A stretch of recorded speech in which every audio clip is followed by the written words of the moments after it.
between June and prelims you are probably gonna forget things. So now you are in prelims or finals. Why is it like this?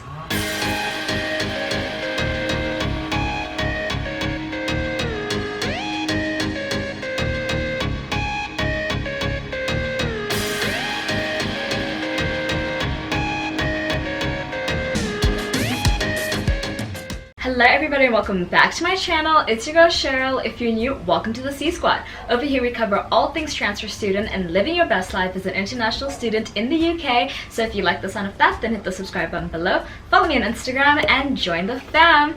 And if you're a returning subscriber, thank you so much for joining me again. So today I'm back with another Q&A. This time it is a not so tipsy Q&A because this video is specifically on matric revision and some of you may not be 18 yet. Over here I've just got lemonade and cocktail syrup. Cocktail syrup doesn't have any alcohol in it. It was supposed to make this red because last time I had I had a nice little blue drink. It is a very light pink. And I didn't want to put too much because it's very sweet. So that is what we're working with, a little non-alcoholic cocktail-ish. So yeah, you guys have really been loving my how to pass matric with distinctions video, so I thought I would give you guys a Q&A just for you guys. I posted it on my Instagram and I also posted it on my YouTube community tab. The YouTube community tab got no love, guys. No one even commented one thing. So I'm just going to keep my Q&As on Instagram because I got so many, guys. This is the most engagement I've gotten on a Q&A. So thank you so much to everyone for submitting their questions and I hope I can get through all of them and answer everyone's question. Let's get right into the questions. So one of the questions I got was, how do you get motivated to study? So I think with this question, the important thing is that you need to find motivation within yourself that cannot come from me yelling at you through a YouTube video to study, that cannot come from your parents. I remember when I was in matric, I was taking an Uber home and I was talking to the Uber driver and he was like, oh, like, what are you doing? I was like, I'm in matric, I want to go to bed, and all that stuff. And he was like, yeah, you need to make your parents proud. He said something like, your grades are not for yourself, they're for your parents. I have a little bit of an issue with that because I don't think the motivation should lie in wanting to please other people. It should lie in wanting to please yourself. Only you know what you're capable of. So only you know how far you can push yourself and how far you can go. So basically for me, in matric, my motivation was I really wanted to be in the top 20 of my grade, and that's like kind of a big deal at Corford. If you're in the top 20, you know, it's really nice. And I was in the top 20 in grade 11, and so in matric I was like, I have to be in the top 20 again. So guys, I was serious. Like, I was very serious with just school and assignments in general. And then another thing that I did, which might be a little bit obsessive, my mom has told me that I can be that way sometimes, but once I get an idea in my mind, it's hard to shake it. Like, I have to go for it. So one of the things was when I wrote my grade 11 exams and I was applying to universities, I wrote out my APS. APS, admissions point score. I'm sure most of you guys know. So I literally listed all my subjects, wrote down my marks, and I was using the WITS APS. If you haven't watched my video about how to get into WITS, definitely check that out. But I wrote out my APS for WITS because that was the only university I was planning on applying to. So I had my grade 11 APS on a piece of paper and I took some Bostik and I stuck it up above my mirror, and I'm a dancer in case nobody knows that. So it's kind of like in a little nook of my room. I wonder if I should do a room tour of this room one day, but it's like a little nook in my room by like the wardrobe, and then there's like my mirror and stuff, so whenever I'm dancing I can see myself through the mirror. And of course then I was seeing my APS. Then when I finished my first term of matric, I rewrote my APS, removed the grade 11, put that one up, and I pretty much did that for June exams, then for prelims, and I did that as kind of A, to motivate myself, and B, to see where I was at, because I knew okay, if I'm slipping, you know what I mean? Like if I lose, why is it like this? I'm so sorry if you can hear that, but we're just gonna have to work with it. But basically it was just so that I could monitor and keep track of what I was doing. So if I noticed that I dipped in a subject, I needed to make sure that at least another subject I was gaining a point on or something. So that was really motivating for me. So you just have to find things that motivate you. Maybe you want to get into a specific university, maybe you want to get a specific scholarship. Do you know what I mean? Like you have to find things that are going to motivate you to study so that you can do well and accomplish whatever goal you want to accomplish with Matric. Then I got a lot of questions about dealing with procrastination. How do you deal with it? So I think I had probably more procrastination like before June exams, but definitely between prelims and finals I was not procrastinating. I was like very into it, and I think that just goes back to what I'm saying about goals and that motivation. But one of the things that can keep you from procrastinating is if you have goals for that specific day. So if it is Monday and you've said to yourself, I need to get through 3 chapters of geography, or I need to do 2 past papers and do 3 hours each. Do you know what I mean? Like if you give yourself goals for each day, then you're kind of forced to accomplish it, because then if you don't, you're gonna have to do it the next day and you're gonna give yourself more work for the next day. So I would just say keep goals in mind every day when you're studying. And also another thing that helped, which I did mention in my video, is rewards.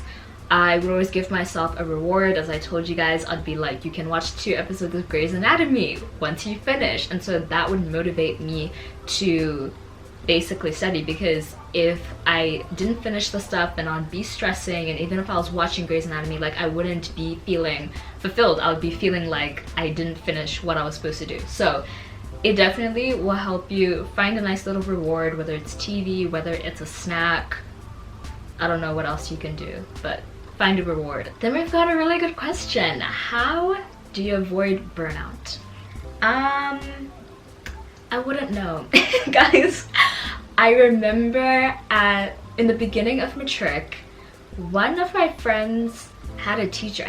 Was it the geography teacher? I don't know. It was one of the teachers. I didn't have that teacher, but that teacher told them, like, do not like work to the point where you burn out, because by June, like, you will actually burn out. And I don't know, I didn't really take this advice. I was just like, whatever, like, burnout, I'll be fine. But like, you don't even realize that in the beginning half of Matric, like from January to June, there's so much coming at you. Not only are you learning so many things, you are doing so many assignments, you are doing extra studying at home, you're also applying to universities. Like, that is such a stressful time. So yeah, I definitely overworked myself. I wrote June and I was dead, guys. I was actually just like I did not have any energy to do anything. As far as avoiding it, I guess I would say is push yourself like throughout the year, but don't do too much. So for example, I would say the beginning half of the year is probably not the time to not sleep. You cannot be working into the early hours of the morning. Obviously, you do have a lot of assignments and essays and all that stuff due during that time. So for me, I would say like that's not the time to be sitting and doing 3 past papers in one day. That's just like not realistic. So yeah, you do need to push yourself, but not to the point where you're not getting any sleep. You are growing more and more tired every day. Like, it's okay to take a break. It is okay to take one day off from studying. It is not going to like really affect you that much unless you're like constantly taking days off. But if you really feel worked hard, it's okay. Take the day off, self-care, chill out, it's fine. Then I would honestly say from June onwards, I feel like I had less of those burnout moments because we weren't really going to school and like learning new stuff. Like by June we were done with the syllabus, so I was just kind of like I was just kind of like chilling at home and studying, so I wasn't really that burnt out because I didn't have like assignments and all that stuff due. So I think towards the end of the year you won't be as burnt out, but like definitely the beginning of the year, it's rough times, you know what I mean? Like just try and do the best that you can. Then we have how did you perfect / do well at essays, specifically bio if you did it, and English. So I didn't do bio, unfortunately. I actually have no idea what bio essays are like, what they're about, so I'm really sorry I can't help you with that. But obviously I did write essays for Afrikaans, English, and French, so I do kind of have some experience in essay writing. I would say the number one thing is practice, practice, practice. You need to practice it. So with English, we did Coriolanus as one of our plays, and so I remember we had a bunch of different questions that could be asked in an essay. I think it was in the book. I can't really remember, guys. Matric was a long time ago. But we basically could kind of preview the types of questions that they ask. So you can either choose to write out the essays, but what I used to do is I would just do a mind map of, you know, a couple of essays before the exam, just to see if I had valid ideas for each essay, so that I knew like each of the characters and I at least knew some of the quotes. Number one thing with English, number one thing, swear guys, do not write June exams, do not write prelims, do not write finals if you don't know your quotes. Like there's no point in even attempting the essay. Please know your quotes. Like knowing your quotes saves you on word count. It makes it look like you actually know what you're doing. Like you should be able to quote at least 15 at a random time, guys. There would literally be times in first year, I think like the first 6 months of first year, something would happen that would be relating to Washington Square or like Coriolanus, and I would just start saying quotes from those books. Like it was actually really crazy. Like I studied those quotes to the point where I could quote them in life after matric. So if you cannot quote your quotes, you're not doing it right. A little tip for the quotes, what I did is I just took, okay, it depends on how you learn as a person, but what I did is I took Coriolanus and I kind of went through, like obviously as you're studying it, you go through and you highlight the quotes and stuff. So I went through some quotes and I literally just wrote them down on an exam pad. I think I had 2 pages of quotes for Coriolanus, and then I had 3 pages of quotes for Washington Square. Obviously you're not going to use all of them, but throughout June, prelims, finals, you kind of end up using similar quotes because some of the questions can be kind of similar and relatable. So you just really need to know as many quotes as you can. Like try at least to walk in that exam and have at least 10 quotes memorized for each piece. Now, as far as French went, I'm pretty sure I told you guys in my video that for French, I would literally just sit and take different past paper essay questions and just write. Like literally just write on anything. And I'm sure as you guys know, like with French essays, they are a little bit broad. Like they can be about different topics, whereas in English, it's gonna be an essay about Coriolanus. So I literally would just sit and write as many essays as I could, and I would just give them to my teacher and she would mark them. Obviously she was a French teacher, she only had like 10 or 11 grade 12 students, so she probably was able to do that more. But even if you get like an English tutor and you just like ask them like, can I just write essays, and you just like mark them, look at them, see where I can improve, then that's really helpful. Unfortunately I did not do bio, so if any of you have already completed matric, please comment down below and help someone out with the bio. Then when should you start revising? So I think I said this in that video, but you need to start revising before matric starts. Like literally you need to start revising like 2-3 weeks before the term starts. So that's like pretty much after New Year's, I guess. I can't remember when you start school, but yeah, pretty much like around that time, that is definitely when you should start revising, just kind of going over your notes, just like going through things because you're going to get into matric and they're going to assume that you remember your grade 11 work, and if you don't, it's just gonna slow you down and it's not worth it. So just like go through some things. When should you start doing past papers? When matric starts. So you start revising before matric. The matric starts, you start the past papers. I remember being handed a whole booklet by my accounting teacher, and it had to have been the first week of school or something, and yeah, it had like a bunch of past papers. Start past papers as soon as possible. However, don't do it when you don't know the work, if that makes any sense. So obviously in accounting, financial statements can only change so much, so you still should be able to do them and stuff kind of like that. Please don't come for me because I don't really remember the syllabus that well, but there should be things in grade 11 that will pop up in those past papers that you should kind of know, and that you will probably know by like the end of the first term. Yeah, so I think start past papers as soon as possible. Then I really love this question. How do you learn content-heavy subjects in the shortest amount of time? So number one tip, when you're studying stuff that has a lot of theory or a lot of content or whatever, you need to break it up. So essentially, when you're studying, you shouldn't be hopping around and studying everything. Do you know what I mean? Like, you can't go through the entire textbook in a day. That's just not gonna work. You really need to go over each chapter and each section until you know it well, and then you move on. I think a lot of people make the mistake of kind of half knowing everything. Like, it's way better to know something fully and then move on than to half know the whole textbook. So for example, if we take CAT, let's say chapter 1 is about inputs and outputs, and it's talking about, I don't know, printers,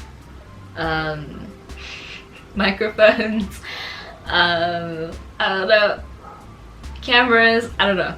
Let's just take that. So essentially what you're going to do is you're going to go through chapter 1. So what I would do is let's say we have camera. We have the definition of a camera, we have the advantages and disadvantages of a camera. You sit, you highlight or you underline. I like to underline those things. Then you create flashcards for that part, and then you basically like read over it until you're getting a good understanding of the camera bit. Mind you, you haven't even touched all the other inputs and outputs. You're still focusing on the camera bit and you're studying that. Well, just kind of go over it for a couple of minutes, like 10-15 minutes, until you feel like you are absorbing some of the information.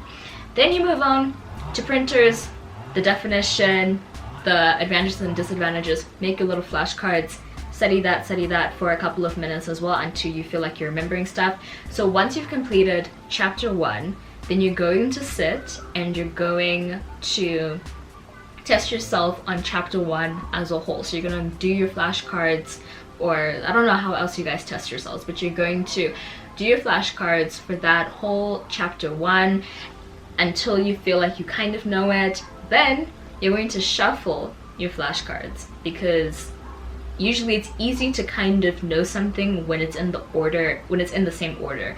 It then becomes a little bit trickier when you shuffle everything. So shuffle all the cards, go through it until you know chapter 1.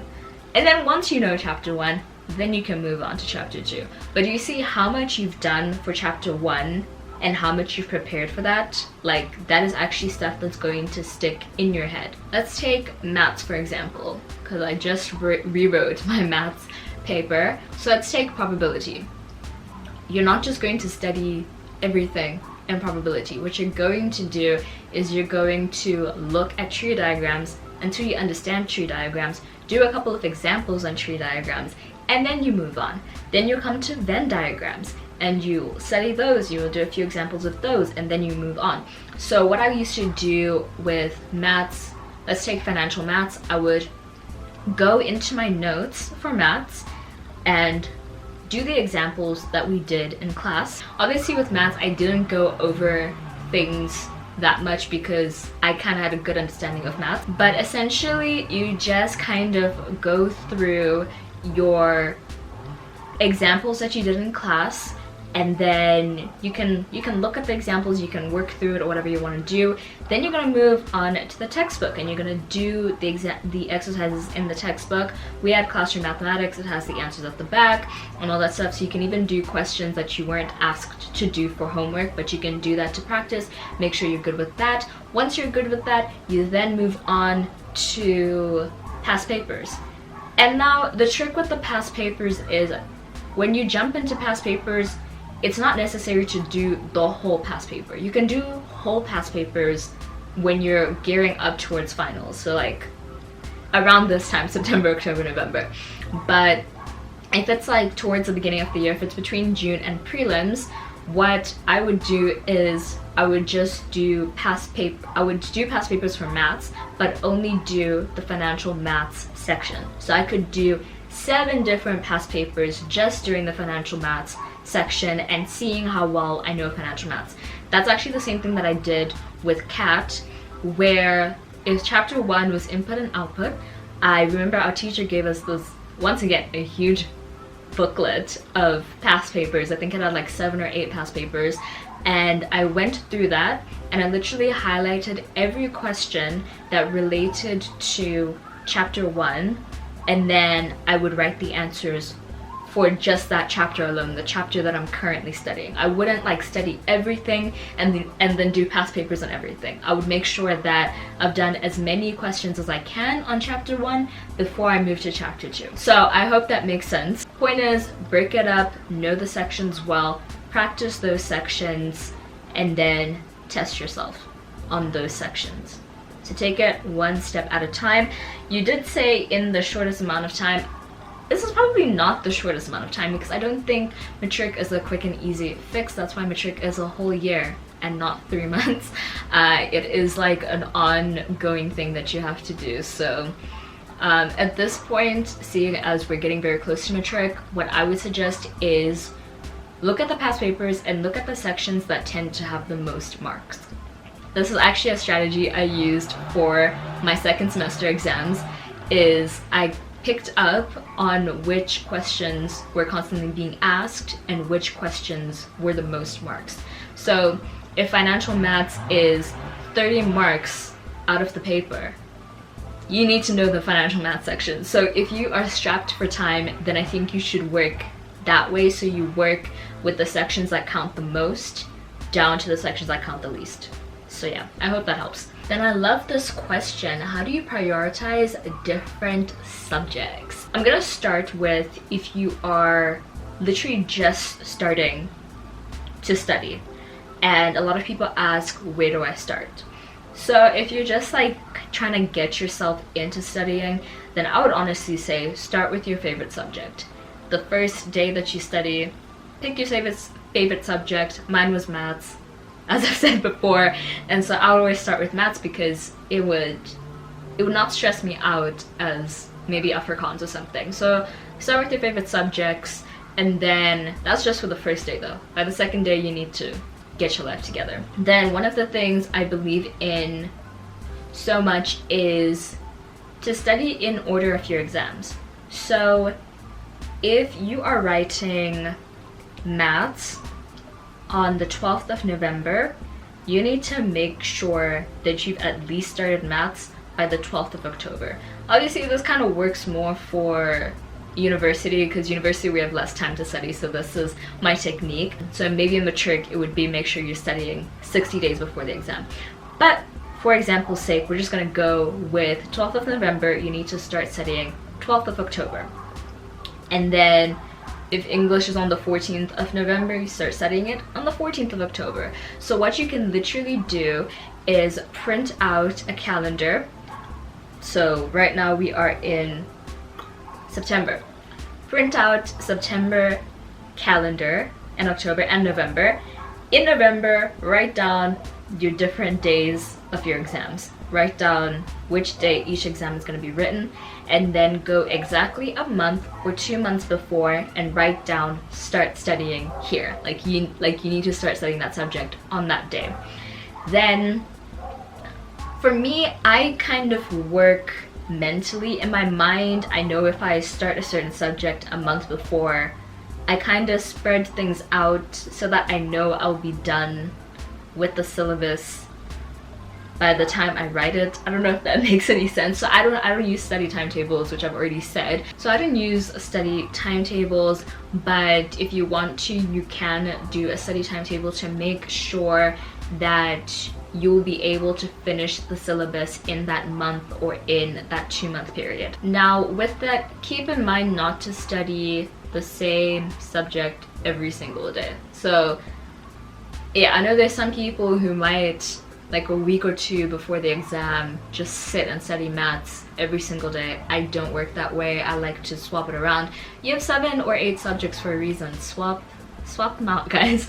And so study a couple of subjects each day, make it new, make it different tasks and all that stuff. If you want to figure out if you'll be able to finish your syllabus by the time you write that exam, you can literally just sit and write down a list of topics that you need to go over for each subject. So if you know I need to know 15 Afrikaans poems in the next month, then maybe you say I'll do 3 poems a day. So then you've got 5 different days that you're going to be studying those poems, and then you just kind of separate them into your study timetable. I really advise against like studying Afrikaans like for a week. I personally wouldn't do that unless you're actually really strapped for time.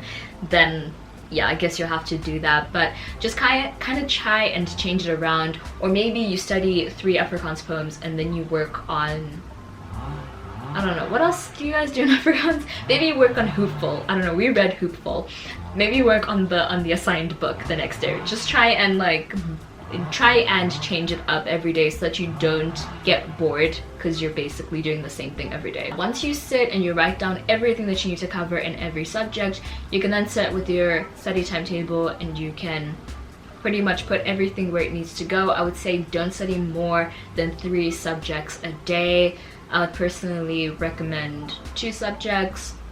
But yeah, if you study 3 subjects, then that's like 2 hours for each subject. I think that's pretty fair, and I think that's pretty okay. What time did you start and stop revising? Well, I'm only gonna speak for the period probably between prelims and finals, because that's the period I remember the most. But during that time, I think I would wake up like in the morning, probably like at 10 or something, and then I'll probably start studying around 11 or 12. And then, but during those days, mind you, a lot of my studying was just like past papers. It wasn't me like writing notes or anything like that. So either I was reading through notes, or I was doing flashcards, or I was doing past papers, but it wasn't like I was learning the syllabus. It was like, it was revising. It was actually revising. Yeah, so I'd start like 11 or 12ish, and then I would always finish at 6 p.m. Like I literally, the minute it hit 6 p.m. I was like, books closed, I'm done. Like I did not work past that time, and I don't know why. I guess I'm just not a night owl when it comes to studying. I think I just function better in the morning. And I think also that might be another thing, where if you are studying at like a lively time, you know, the hadi-das are out, the sun is out, you know, you're more awake, you're rejuvenated, whereas, I don't know, some people like to study at night, but in my mind I'm like, it's night, the world is asleep, it's basically dead silent, you're literally on your own and you're probably exhausted. So yeah, I think that just worked better for me, because I would usually get a good night's rest and then I could study. And then when it got to nighttime, I could take a break. How are you able to study for long periods of hours in a day? Definitely taking breaks, guys. Definitely taking breaks. I have seen StudyTube. Some of those people are crazy. They sit and they do study with me's and they study for like 6 hours straight. Please don't get it twisted. I was not studying from 11 a.m. to 6 p.m. straight. That was not happening. I definitely took breaks. I think one of the things that I regret doing, which I think you guys should avoid, is eating while you study.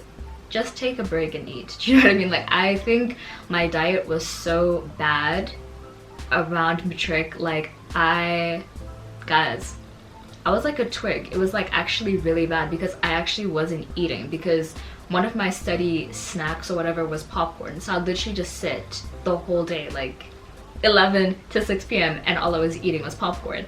So yeah, don't do that. Take a break for lunch, and once you're done with lunch you can come back. Take breaks, especially in between subjects. So if you've spent 2 hours on maths, it's perfectly fine to take a break before you start biology. Or if you're in between sections, take a break between those sections. But I would say don't make your break too long. If it's a lunch break, then like, yeah, you can have like 20 minutes off.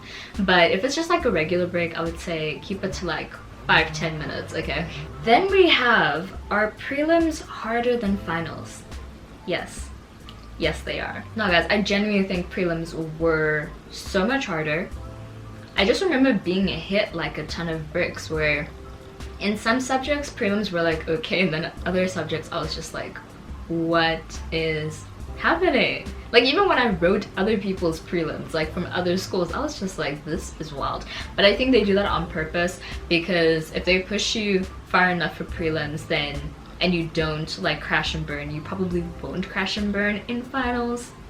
Just an idea. But yeah, no, I definitely think finals was also maybe easier because you could predict the questions, whereas prelims, they just went rogue. It was, guys, it was rogue. Then we have, should I make handwritten notes or typed notes? I obviously study computer science, I work in the tech space, but I'm honestly so against typed notes. I'm so against it because I feel like you don't absorb the information as well.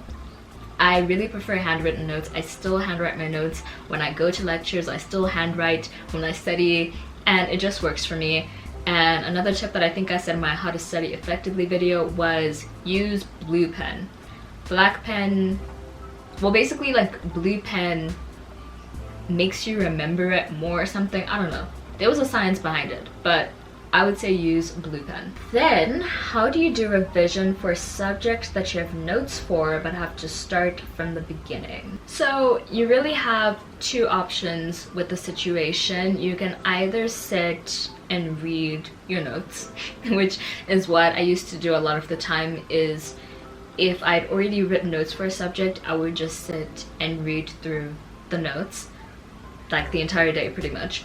Or if you decide that you want to do more of a testing yourself kind of thing, then you can change those notes into flashcards or that kind of thing. But to be honest with you, for the most part, like, I know you do forget things. Like between June and prelims, you are probably gonna forget things. So even when I had flashcards written out for CAT, I would still probably start using the flashcards and not remember anything that was there. So I think the best thing that you can really do is just read over it, repeat it, read out loud, change it into flashcards, like that kind of thing. So that's what I would say you should do. I don't necessarily think it's necessary to rewrite notes. I think you can just go over your notes, or you could do V. Catavu's method, where she then takes those notes and she writes even more concise notes. I will link her video down below, but it was linked in my how to study effectively video.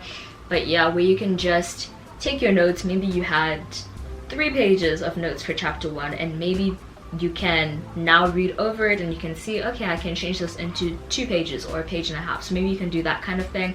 But for me, reading it was always just fine. With maths, just going over the examples to refresh my memory was always fine, and that kind of thing. But I hope you guys enjoyed this video. If you have any more questions, please comment them down below. Also follow me on Instagram so that you can participate in the next Q&A. Be sure to like, comment, and subscribe to join the C Squad, and hit that notification bell to be notified when I upload new videos. I post every Wednesday and Sunday at 5 p.m. London time. I'll see you guys in the next video. Bye!